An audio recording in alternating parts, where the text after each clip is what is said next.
The town smelled of dust and casual cruelty, a scent Maeve knew all too well.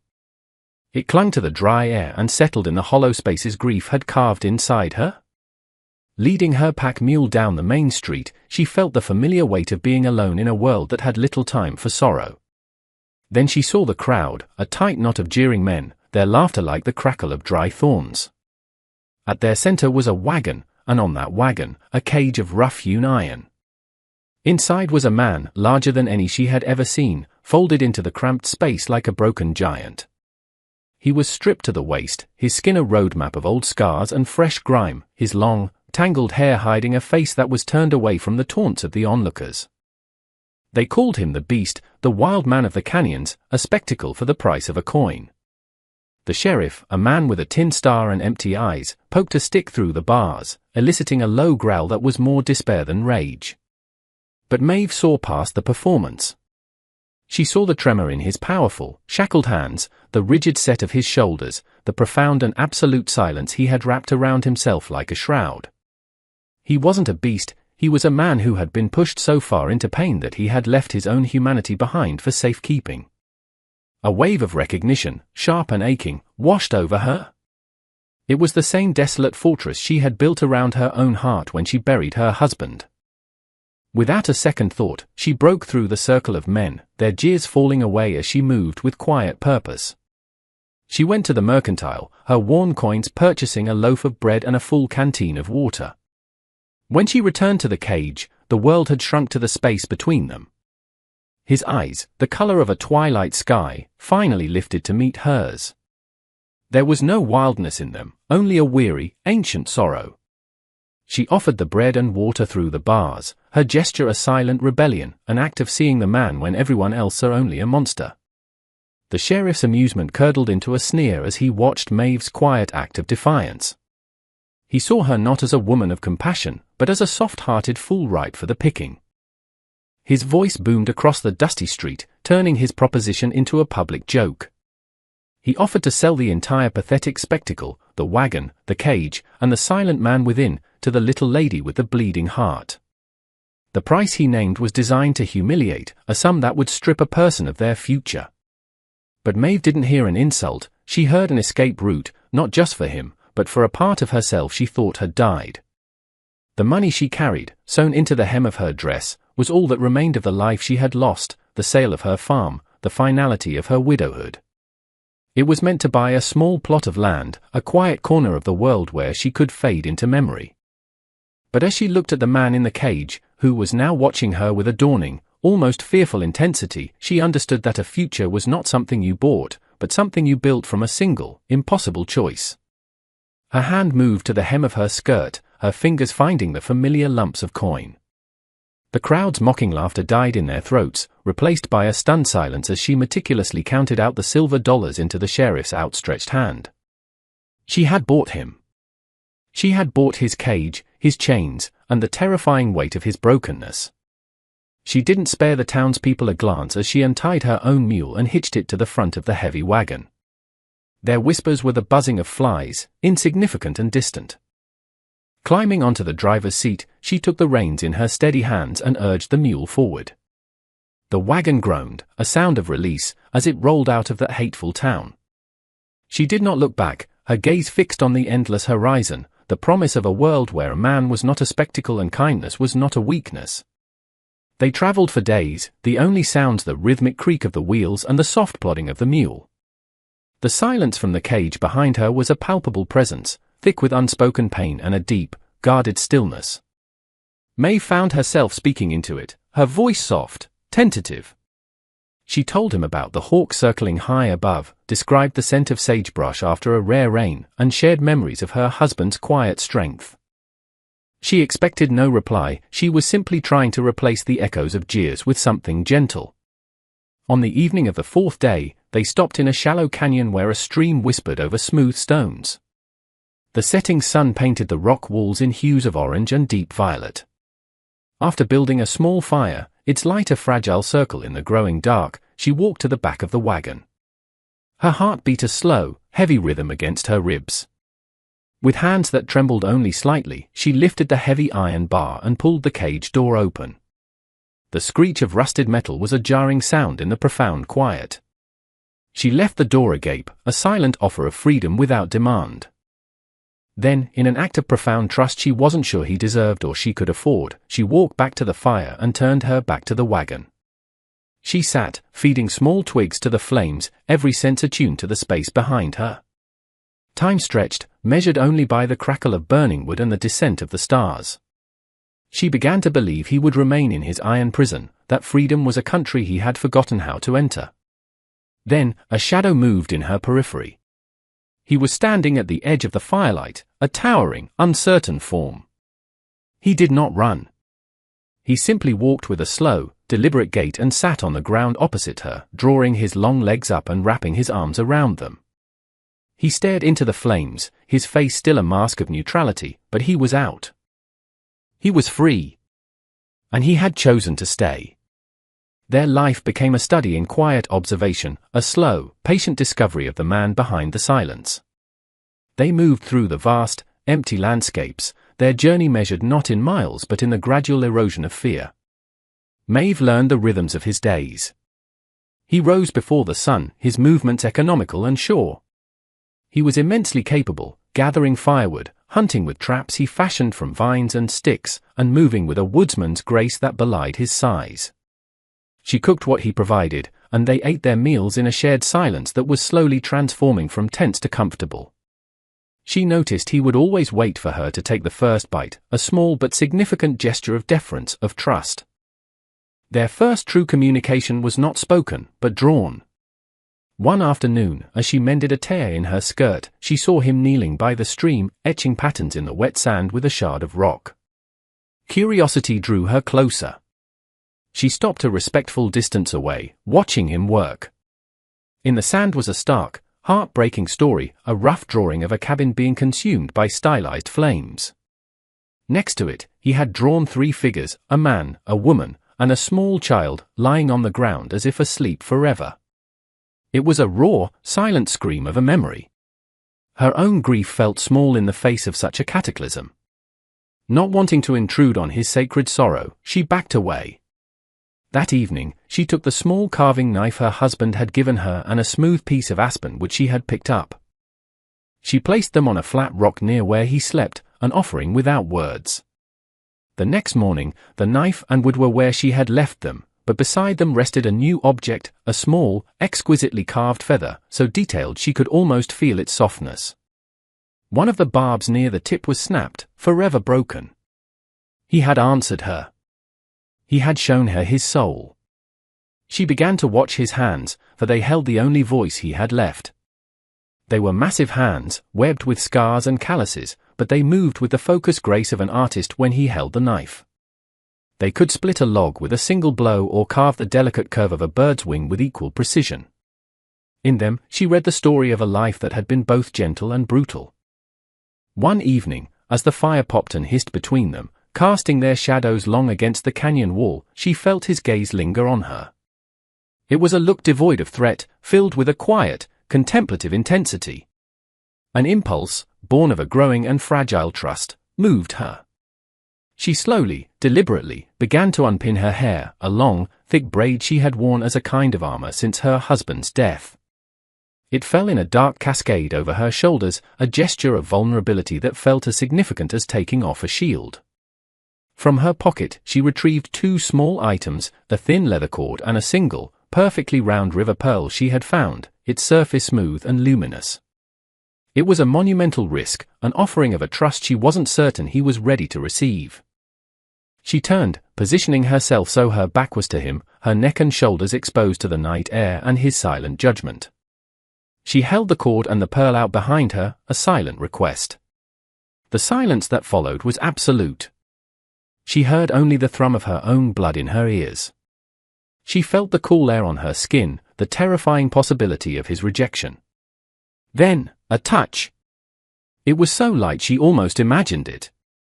His large, calloused fingers brushed against the ends of her hair. He took the pearl and the cord from her hand. Then, with a slow, almost reverent patience, he began to weave. He fashioned a small, tight braid at the nape of her neck, his knuckles grazing her skin with a touch as gentle as falling leaves. He worked the small pearl into the center, a single point of light in the darkness of her hair. It was a promise made without a sound. They climbed higher, leaving the flatlands for the sharp, pine-scented air of the mountains. The world of men felt like a distant dream, a bad story read long ago. The journey was more difficult now, the wagon left behind for a trail that was little more than a whisper through the trees. It was here, in a high meadow dotted with the last of the summer wildflowers, that he stopped. He froze, his body going rigid, his gaze fixed on something ahead. Maeve followed his line of sight and saw it, the skeleton of a homestead. A single stone chimney stood sentinel over a foundation of charred timbers, a monument to a forgotten tragedy. A low sound tore from the man's throat, a guttural noise of such profound anguish that it made the air around them tremble. It was the first vocalization she had ever heard from him, and it was the sound of a wound being ripped open. She knew, with absolute certainty, that this was the place from his drawing in the sand. This was the grave of his life. She didn't approach him, instinctively understanding that his grief was a private, sacred country where she was not yet welcome. She simply stood nearby, her presence a silent testament, a promise not to leave him alone in the ruins of his memory. He took a hesitant step, then another, his movement stiff, as if wading through a nightmare. He knelt in the center of the blackened foundation, where a home once stood, and pressed his palm flat against the scorched earth. His broad shoulders began to shake with the force of his silent sobs. She watched a single tear trace a path down his dust-streaked cheek, a clean, sharp line of pain. She didn't need him to speak. She was standing in the ashes of his voice. The fire that night felt small and inadequate against the vast, cold grief that had descended upon them. He did not eat. Instead, he took her carving knife and a large piece of pine, and he began to work with a raw, desperate fury. Wood chips flew into the darkness, each one a shard of a memory he was trying to exorcise. Maeve watched, her heart aching for him, knowing that he was finally telling her the whole story, the only way he knew how. He carved for hours, his face a mask of fierce concentration in the firelight. When he was done, he did not have a single carving, but a small, silent cast of characters. He cleared a patch of dirt and carefully arranged them. There was a tall, smiling man with a beard, a woman with long, carved hair, and a tiny child holding what looked like a flower. His lost family. Then, he placed a second set of figures on the periphery. These were different, carved with jagged edges and cruel, blank faces. He took small, sharp twigs and placed them in their hands like weapons. He looked at Maeve then, his eyes burning with an urgent need for her to understand. He took one of the cruel figures and used it to topple the family, one by one. He then took a glowing coal from the fire with a pair of sticks and gently placed it amongst the fallen figures. As a thin curl of smoke began to rise, he pointed from the tiny, symbolic fire to the dark silhouette of the ruins on the hill above them.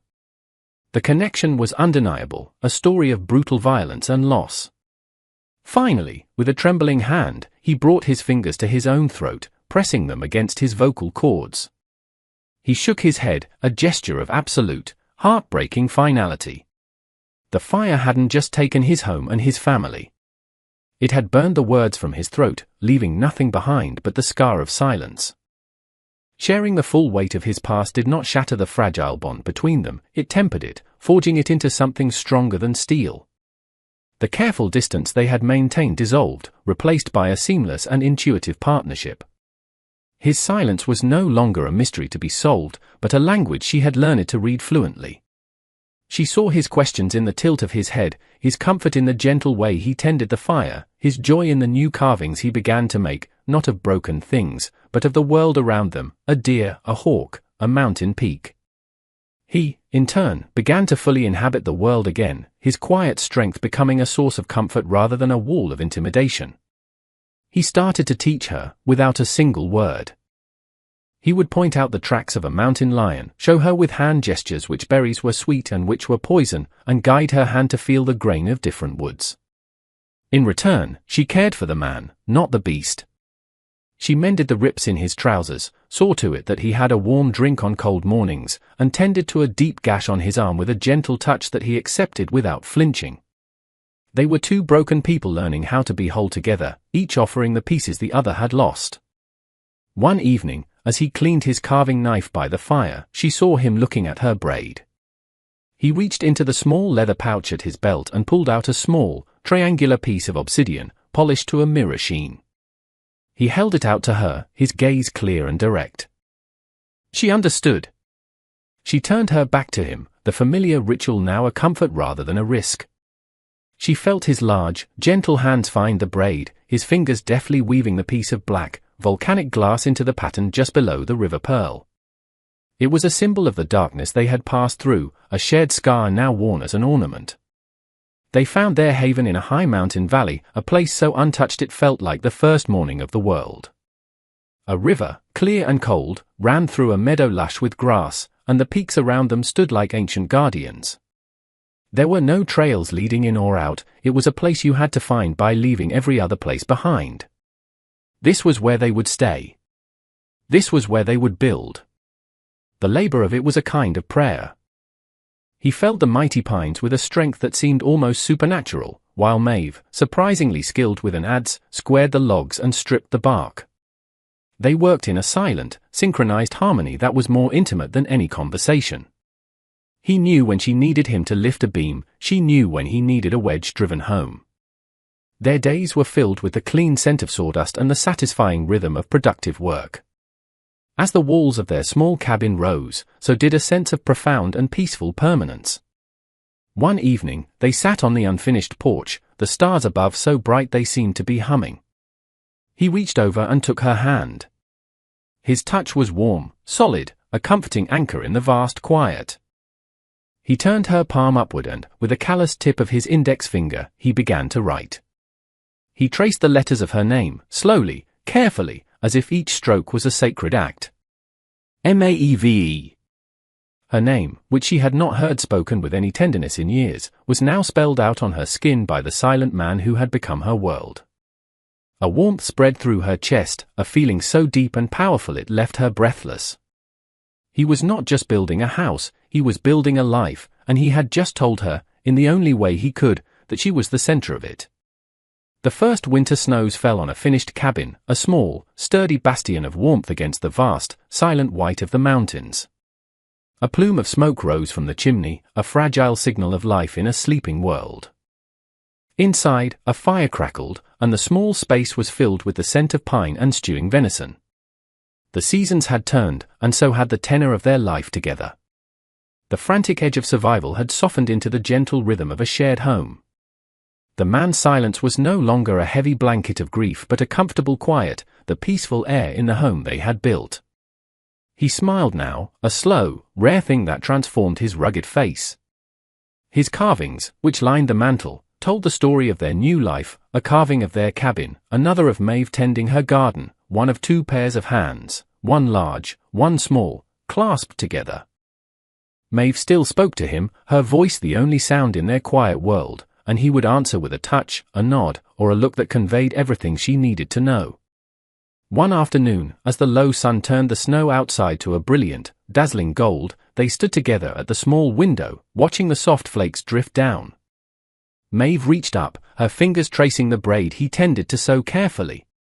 There was the white pearl of their first trust, the black obsidian of their shared trauma, and nestled at the very bottom, a new addition. It was a tiny, exquisitely carved sun, its rays spreading outward, fashioned from the lightest, warmest colored wood he could find.